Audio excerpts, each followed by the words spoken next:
Ano ba yung pinagdala ng ating Panginoon? Nito pong nakaraang mga buwan, tayo po'y nagdiwang ng Kwaresma.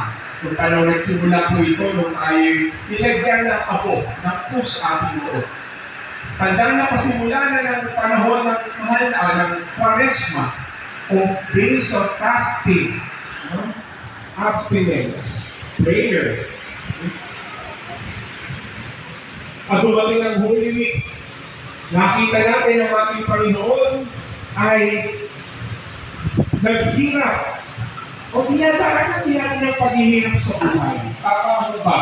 Wala naman siguro kung nagsabing madali ang buhay. Mahirap po ang buhay. Ang ating Panginoon po ipinako sa krus. Malamang po tayo din. No? May mga dala-dala tayo po sa buhay.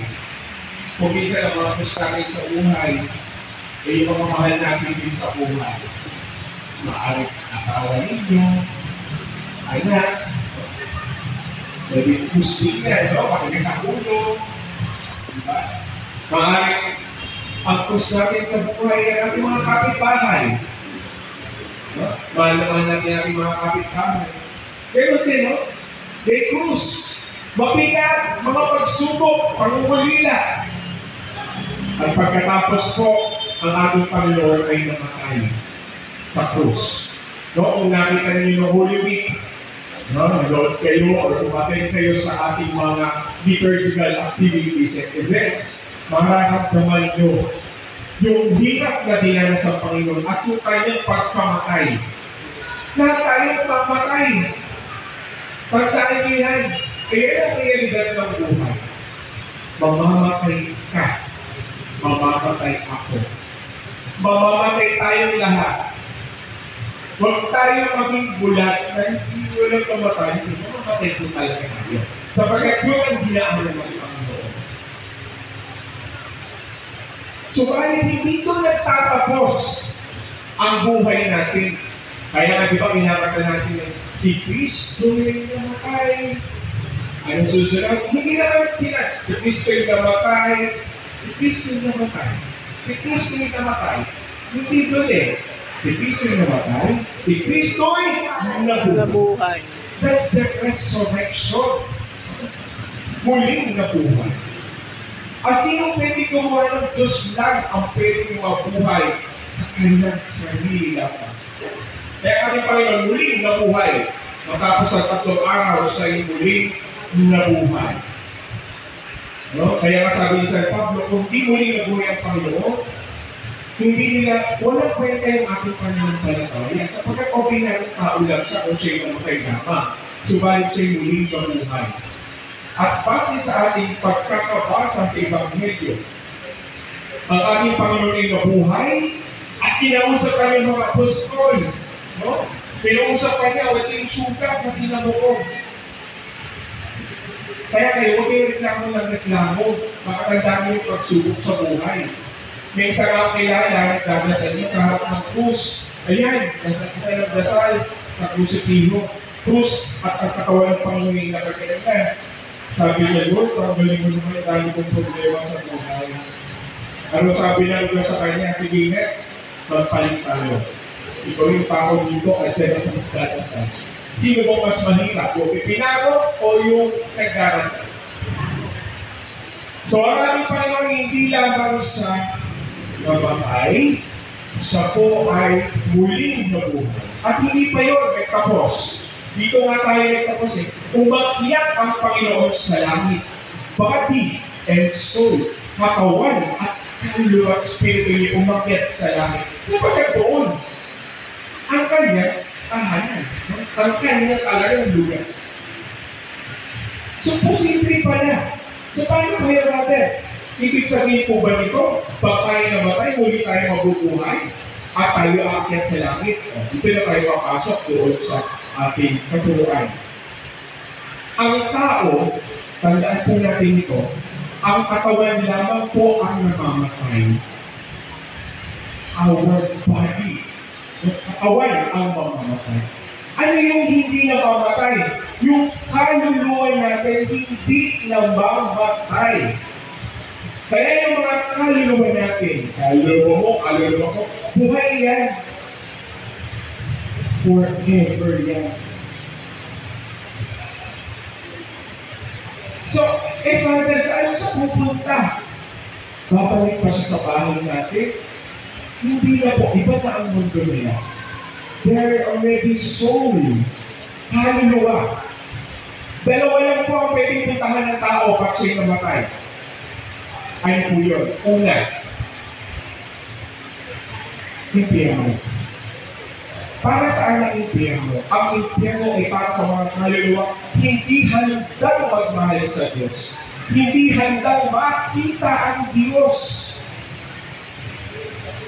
Walang pagmamahal. Pupugayin. Yan ang pupuntahan niya. At ano pa po yung isa pa po binabanggit niyo, baka mas gusto nila doon. Yun ang langit. Yun yung sinasabi ng ating Panginoon na siya ipapalik doon sa kanyang kaharian.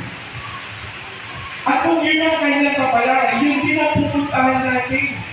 Kaya dinadasal natin yan sa Diyos na nawa po tayo makarating sa langit. Kasi sino na po ba yung mga nasa langit? Ito po yung mga namatay ng mga santo. Sila yung sigurado nandun na, kaya tayo hihiling ng dasal sa kanila. San Bartolome, nagdarasal namin ng aming barangay o sa panahon ng kapistahan, sa lahat man, kaya tayo nagdulogin na gawa po lahat ng tayo yung kaligtasan natin ay tulungan. At hindi naman sana tayo lumanin sa panahon na dumaan tayo sa magiging mga pagsubok at trahedya. Napaka-powerful na prayer nila. Bakit? Sapagkat malapit sila sa Diyos. Napakalapit na nila. Isa na pang nila, todo dasal na talaga sila. No? Kaya mahalaga ang kanilang intercession yung pagdarasal nila sa atin. Ngayon, Father, paano po yun? Hindi, ayaw ko pumunta sa impyerno kasi masusunog at kaluluwa ko. Parang hindi ko, hindi naman din ako ready pumunta sa langit. Saan ako pwede pumunta?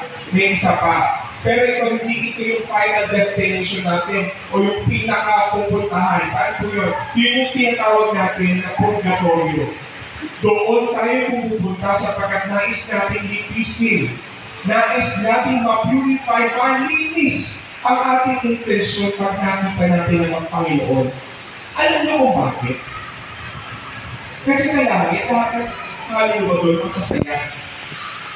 Walang sama ng loob, walang napatawad niya na lahat. Wala siyang bit-bit sa buhay nung siya'y namatay.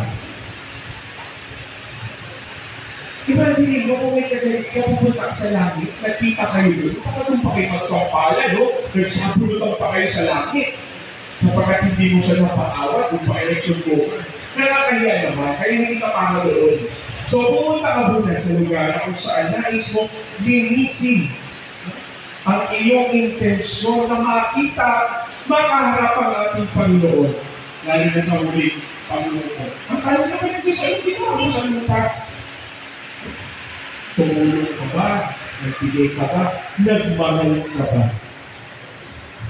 Tandaan po natin, ang kamatayan ay hindi katapusan ng ating buhay. Ito po ay pasimula ng buhay natin sa langit. Sapagkat doon ang ating final destination. Yung ating huling pupuntahan. Kaya na tayo nandito ngayon eh. Nagsama-sama tayo ngayon para walang ascension. Pag-akyat ng Panginoon sa langit at nagkarasal tayo sa ating Panginoon na nawa ang kaluluwa ng ating kapatid, ng ating magulang, ng ating lola, ating kapitbahay, ang ating ano po matawag sa mga relasyon natin kay Tita Nene o kay Asinta Kapangko. Di ba kaibigan? Nagdarasal tayo na nawa sa imalwa natin makarating sa langit. Kaya wag po pong isipin na, ay, attend lang ako sa mass kasi pakikipamamayan ko. Hindi po.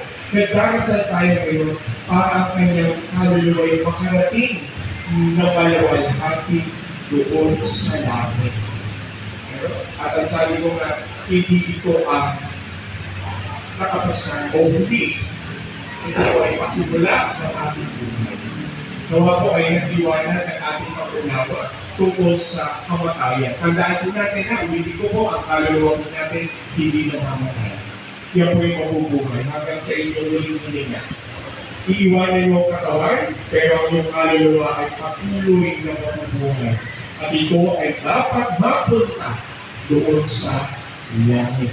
Ngayon na, hindi naman natin ang kailangan natin, makita natin ang Diyos. Makita